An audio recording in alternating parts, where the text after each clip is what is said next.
Institutrice, nous avons choisi obligatoirement des puéricultrices puisqu'on avait la spécialité pédiatrie.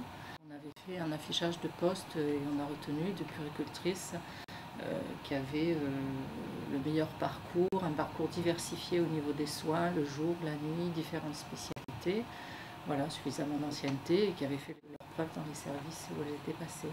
Et puis qui avaient des qualités d'enseignement parce que c'est vraiment nécessaire aussi.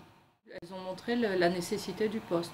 On s'est posé la question, franchement, au départ, parce que ce qui était demandé, c'était presque un niveau de connaissance au niveau du cadre supérieur de santé, c'est-à-dire la connaissance des différents services, des pathologies, des prises en charge un peu de l'ensemble des services, de pédiatrie ou de chirurgie.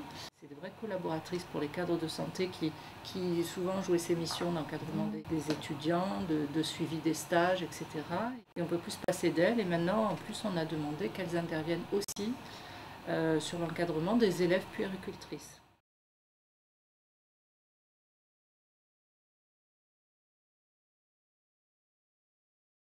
Je suis puéricultrice depuis 1992.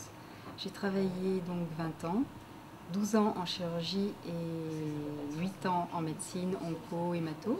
On nous a proposé ce poste il y a un an, ce qui nous a permis de faire un lien entre toute notre pratique et maintenant donc la transmission de notre savoir auprès des étudiants.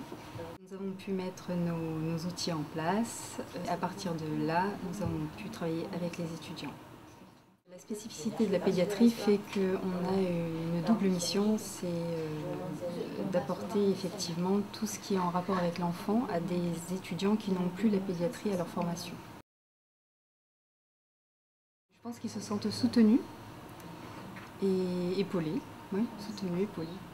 On se voit, ils savent que je suis là s'ils ont un souci, je suis une personne neutre, hors des services. Et c'est très intéressant parce que s'il y a un petit souci, ils viennent me voir de suite et ça se règle très rapidement, en général.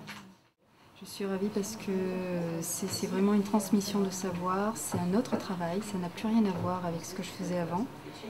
Ça tombe très bien, au bout de 20 ans, on a envie de faire autre chose et c'est une belle continuité de ce que j'ai fait auparavant. Est-ce qu'on peut dire que vous êtes une sorte de hotline pour puéricultrice?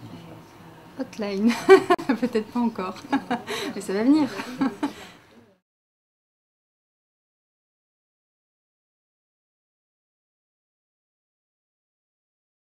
Pour avoir effectué l'école de puère après avoir travaillé une dizaine d'années en service, évidemment ça m'a énormément apporté.